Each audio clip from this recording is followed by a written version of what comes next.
Reciban todos un cordial saludo, mi nombre es Sebastián y en el día de hoy vamos a dictar una clase sobre el ajedrez. Entonces se la voy a dictar aquí a mi estudiante Carol Natalia Pinto. A ver, Carol, para que entiendas, el juego inicia, digamos, tiene raíces originales en la India. El juego se le cataloga, además de ser un juego denominado ajedrez, también se le cataloga como el juego ciencia. Es un juego en donde tú, como puedes ver, se utilizan un número de fichas, tanto por tu lado como por el mío, las blancas y las negras. No hay ningún inconveniente porque tú utilices las negras o las blancas. Cada una de las fichas tiene distintas clases de movimientos. Te voy a decir algunos datos curiosos sobre el ajedrez. El ajedrez es un juego que, como te venía diciendo, viene desde la India. Al principio lo jugaron los príncipes, se dice que lo inventaron dos príncipes hindúes, los cuales estaban peleándose el trono de la corona. Entonces el ganador pues sencillamente conquistaba el reino y se llevaba la corona. Con el paso del tiempo, en la misma India se empezó a utilizar el ajedrez para todo este tipo de comerciantes, lo utilizaban para sobrellevar mucho sus viajes y que sus viajes fueran, digamos, más rápidos y pues que no se sintiera tanto la distancia y poder, digamos, utilizarlo de una manera recreativa y lúdica durante todas sus actividades. Eh, digamos que han ocurrido muchísimos jugadores. Entre esos está, digamos, Gary Karaskov, Gasparov, que es uno de los jugadores más recordados y representativos de este juego. ¿Por qué es uno de los más recordados? Porque fue uno de los jugadores, o por no decirlo, es el jugador más joven, digamos, con 22 años en quedarse con la corona de el señor ajedrecista de su época. También podemos encontrar aspectos como que matemáticamente se sabe que 5.949 movimientos se han podido llegar a realizar sin haber ocurrido ningún apresamiento o alguna muerte, digamos, dentro del juego. Al principio, eh, las mujeres tenían ciertos inconvenientes en este juego porque pues casi siempre han tenido discusiones sobre el machismo y sin lugar a dudas en este juego pues no es la excepción. Es tanto así que en algún momento eh, Bobby Fischer, uno de los más recordados, eh, se retiró de un torneo al darse cuenta que uno de los participantes era mujer. Entonces es algo realmente complicado y algo triste, digamos, que en el deporte exista cierto machismo y empañe digamos, la belleza que genera el deporte en el ámbito de la inclusión y en demás aspectos. Hay otro dato interesante también a resaltar y es que, digamos, en Japón hubo una vez dos personas que perdieron la cabeza por jugar este juego, dado que, digamos, el mandatario en ese tiempo se dio cuenta que una de sus fichas tenía su nombre, entonces pues digamos que eso causó la ira de esa persona y perdieron la cabeza. Y en sí hay infinidades digamos, de datos curiosos sobre este juego y a lo largo de toda la historia ha ido evolucionando. Al principio pues digamos que no eran estas fichas como digamos el caballo, pero una de las fichas más antiguas son la famosa torre. La torre tiene un historial bastante largo. Al principio los hindúes la utilizaron, sí era una torre. El caballo, por decirlo así, no eran caballos, sino eran estos tipos animales gigantes, que eran las jirafas, eran, bueno, todos estos tipos de animales que los utilizaban para la guerra. El alfil no era muy utilizado, el rey y la reina siempre la utilizaron y la reina siempre la vieron como algo hermoso y lo quisieron representar sobre todo en este juego. ¿Por qué? Porque si nos damos cuenta, la reina es una de las fichas que tiene, digamos, más movimientos. Se tiende a decir que la reina, eh, a raíz de que siempre la vieron como algo intocable, algo que solamente se le veía, además de reverencia, se le veía como algo muy bello. Sin lugar a dudas en este juego pues no es la excepción. Es tanto así que en algún momento eh, Bobby Fischer, uno de los más recordados, eh, se retiró de un torneo al darse cuenta que uno de los participantes era mujer. Entonces es algo realmente complicado y algo triste, digamos, que en el deporte exista cierto machismo y empañe digamos, la belleza que genera el deporte en el ámbito de la inclusión y en demás aspectos. Hay otro dato interesante también a resaltar y es que, digamos, en Japón hubo una vez dos personas que perdieron la cabeza por jugar este juego, dado que, digamos, el mandatario en ese tiempo se dio cuenta que una de sus fichas tenía su nombre, entonces pues digamos que eso causó la ira de esa persona y perdieron la cabeza.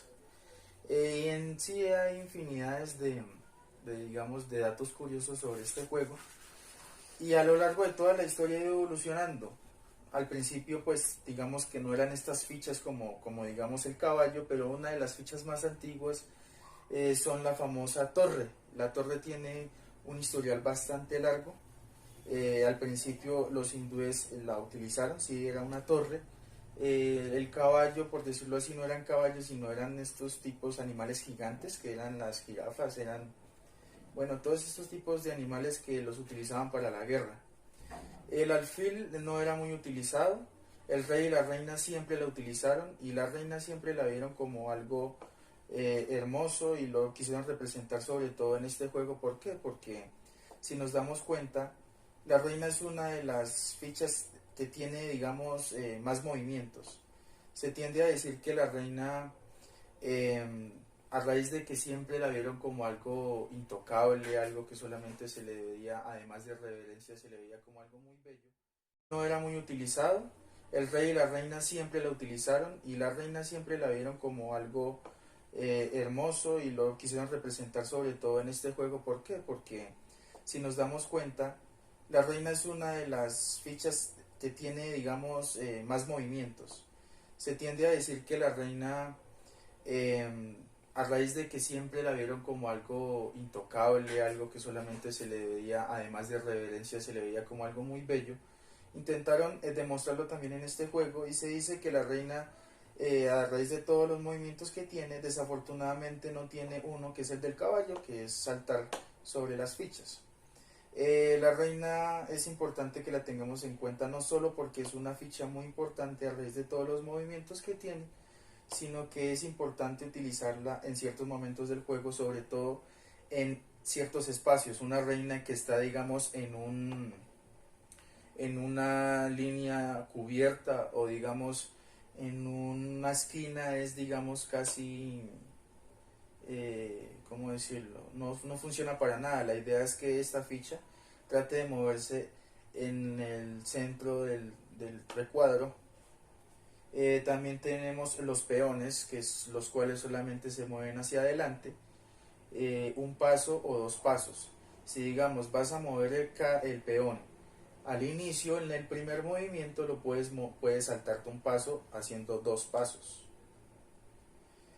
Hay otro dato interesante que también es de resaltar y es que, por ejemplo, yo tengo este peón o este peón está aquí y tú llegas y mueves este otro, cualquier otro, y vuelvo y muevo este peón y si tú quieres puedes avanzar con este dos pasos, automáticamente lo puedes llegar a apresar haciendo este movimiento y queda por fuera. Es un dato interesante, sinceramente muy pocos lo conocen, entonces es importante que lo recordemos. ¿Qué otro dato a resaltar? Los caballos. El caballo es una de las únicas fichas que puede llegar a saltar por encima de de las demás fichas. El caballo se mueve en L, solamente utiliza cuatro, digamos, cuatro cuadrados y es igual a parecida a la reina porque se recomienda que el caballo no esté siempre en una esquina porque digamos que pierde efectividad. Es más efectividad recta, claramente no puede pasar por encima de ninguna ficha, y es muy recomendable utilizarla siempre siendo resguardada por otras fichas, pueden ser como los mismísimos peones, porque es una de las fichas, digamos, importantes. Cada una de las fichas tiene cierto número de puntos, es decir, un peón tiene, si yo te mato un peón tiene cierto puntaje, un caballo tiene cierto punto, la mismísima torre otro puntaje, el alfil, y así sucesivamente. Una de las fichas claramente más importantes, además del rey, es la reina. Sin lugar a dudas, cuando se llega a realizar cualquier tipo de torneo, cada movimiento y cada, digamos, muerte, por decirlo así, dentro del juego, vale cierto punto dependiendo la ficha que has matado. En sí es un juego ciencia, se le denomina como juego ciencia, es un deporte. Han habido personas que se han llegado a demorar cierto tipo de tiempo pensando en solamente un movimiento, y se llegó a conocer sobre una persona que duró 2 horas para hacer su primer movimiento. Entonces es un dato interesante. Para los que no somos pacientes, pues es un juego que no nos sirve demasiado o no funciona para poder mejorar este tipo de actividades de pensamiento. La verdad es muy importante que todos lo tengamos en cuenta. Es uno de los juegos que llevan, la verdad, muchísimo tiempo. Se mencionan en todo tipo de ciencias. La música lo menciona. Hay pinturas que se refieren al ajedrez como algo lúdico, un pasatiempo de los reyes y las reinas. Entonces es importante que lo conozcas. 100.000 años más tarde. Continuando con la explicación, digamos que la ficha que se tiende primero a mover tiende a ser por lo general la línea de los peones. Entonces, y por lo general lo último que se puede o que se llega a mover son los caballos. Entonces, hay ciertas líneas de formación ofensivas con los peones. Entre ellas podemos encontrar la línea de formación inicial de la siguiente manera. Digamos, empiezo yo de manera, ¿cómo decirlo? Desde la primera fila hasta la última fila, de esta manera. Empiezo a formar mis peones. Como puedes darte cuenta, cada uno de los peones están simultáneamente asegurados y ayudados por la línea de atrás. Digamos, esta es la primera línea y esta es la segunda línea. Si alguna ficha está comprometida de la primera línea, pues digamos que la segunda línea tiende a apoyarla y a garantizarle que su muerte, digamos, no va a ser en vano, por decirlo así. Entonces esa es una de las líneas ofensivas. ¿Qué pasa? ¿Cómo tú puedes llegar a sacarle provecho a esa línea? Voy a devolver. ¿Cómo puedes ver qué puntos ciegos hay? ¿Cómo puedes utilizarlos? Lo primordial yo creería que sería usar el alfil, que sería el único que se puede infiltrar. Listo, se puede infiltrar por ese lado. ¿Qué Sí. queda demostrado? Que toda ofensiva tiende a generar tiende a tener ciertos puntos ciegos. Por lo general no hay, digamos, una ofensiva que sea realmente segura. Siempre hay espacios libres. Cada movimiento tiende a tener una repercusión tanto positiva como negativa, y siempre es importante que te des cuenta de cada uno de esos puntos ciegos que hay. Sí. Y por lo general este tipo de formación es muy ofensiva. Es tan ofensiva que tiene muchos espacios. O sea, esta ofensiva por lo general tiende a amarrar el caballo de la siguiente manera. Cuando tú, digamos, llegas y haces esto, entonces el caballo, digamos, que no tiene mucho movimiento. Si yo llegara a hacer esto, entonces digamos que el caballo no tiene a dónde moverse, porque digamos que Pues lo tengo mataría bloqueado. el peón, pero tú matarías el caballo. Exacto, Eso pero sería entonces, ¿qué es más importante? el caballo. Exacto, Eso pero sería entonces, ¿qué es más importante? Pues Pues claro, obviamente el caballo. que el peón. Por lo tanto, te demuestro que el caballo no debe estar en alguna de las esquinas. ¿Por qué? Porque, por algún ejemplo, este caballo esté acá. Dime la cantidad de movimiento que puede llegar a tener ahí. Es mucho mayor a que si la tiene aquí, independientemente de que estos peones estén allá o no. Imaginemos que no lo están. Digamos que es tu caballo, lo sacaste, que cuando yo empecé a mover mi línea, tú empezaste a mover tu caballo y resultó acá. Entonces, ¿ahí qué pasa? Sencillamente estás bloqueando la segunda línea de peones, la cual está garantizando la supervivencia de la primera línea. Es decir, tú puedes llegar a matar aquí, a matar allá, puedes llegar a matar acá. O sea, digamos que el rango y el ángulo de movimiento es muchísimo mayor. Por lo tanto, es importante que tu caballo, y sobre todo en esta formación, lo tengas muy en cuenta. Porque digamos que la seguridad de la primera línea está en la segunda línea. Entonces, si tú llegas a acabar con esta primera línea, digamos que estos peones no tienden a ser tan, tan difíciles de matar o tan perjudiciales para tu primera línea o segunda línea. El objetivo como tal del juego es llegar a realizar jaque o jaque mate. Claramente al principio se pueden llegar a realizar cierto tipo de jugadas solamente haciendo un jaque, que es por lo menos viendo o descubriendo al rey de la siguiente manera. Si estuviera de esta manera, digamos que es un jaque mate indiscutible, porque desafortunadamente el rey no posee ningún movimiento o ninguna escapatoria. Digamos que es importante que el rey siempre esté desguardado, pero que por lo general siempre tenga un rango de movimiento o no es, por si en algún momento llega a estar descubierto, digamos, poderse escapar o poder utilizar ciertos espacios para poderse mover. Por lo tanto, las esquinas por lo general tienden a no ser algo muy provechosas, sino digamos algo muy realmente contraproducente para el jugador si no la sabe utilizar. Digamos que un rey o una ficha como estas, que recordemos que el rey solamente tiende a mover de cualquier manera, pero solamente un paso a la vez, pues digamos que no es muy provechoso que se encuentre en una de las esquinas, y menos si está tan resguardada.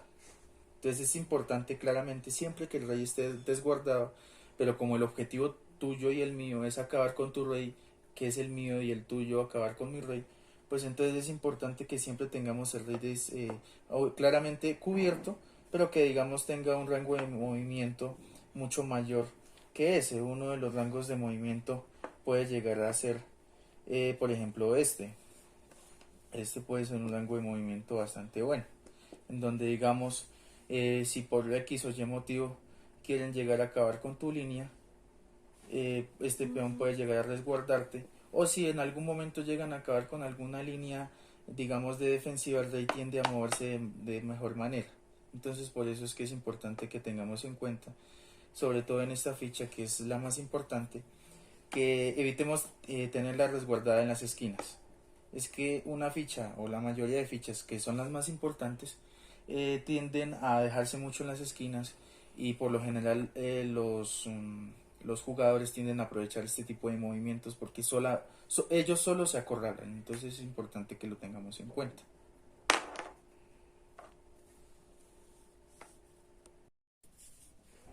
Hay una jugada muy interesante y que se aprovecha bastante, sobre todo cuando digamos tu oponente, que en mi caso soy yo, tiene pocas fichas y deja muchos espacios libres, y es por lo menos, además del acorralamiento por parte de tus fichas al rey, puedes llegar a utilizar digamos tus peones, y si llegan al extremo del tablero, tú puedes automáticamente llegar a realizar una promoción o una coronación sobre cualquier otro tipo de ficha que anteriormente hayas perdido.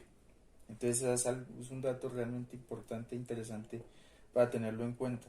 Se utiliza bastante en las últimas jugadas para poder llegar a acorralar el rey, porque por lo general tienden a perder fichas realmente significativas, como son el caso de la torre, del caballo o del alfil.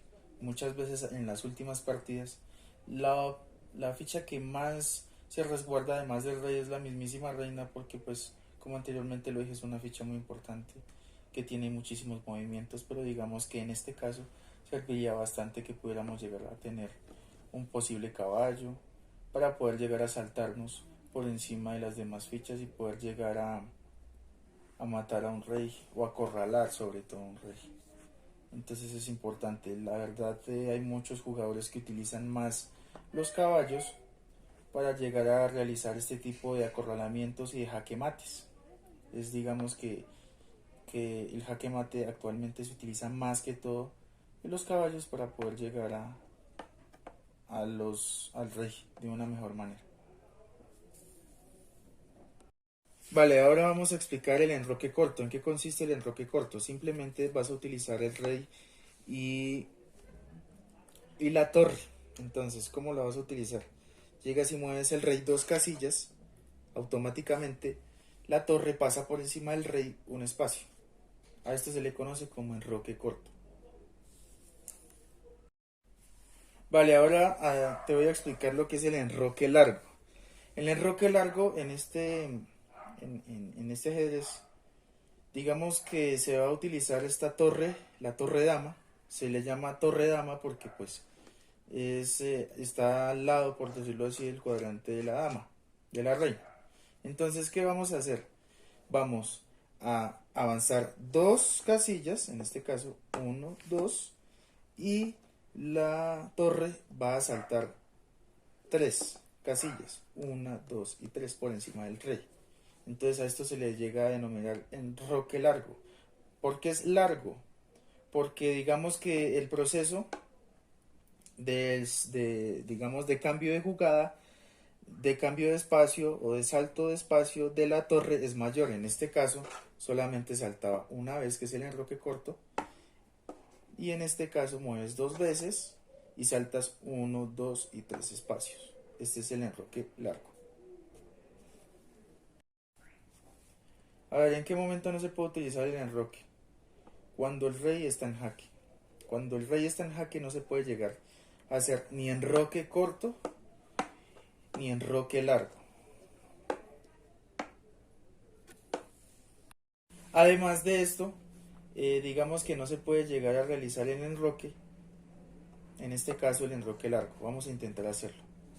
Eh, dos espacios, pasa por encima, y si en caso tal, digamos, estuviera en jaque. Si digamos tú vas a hacer el enroque y el rey queda en jaque, al hacerlo, no se puede hacer. Es decir, no lo puedes hacer si queda en jaque, si el movimiento hace que quede el rey en jaque, o si el rey está en jaque.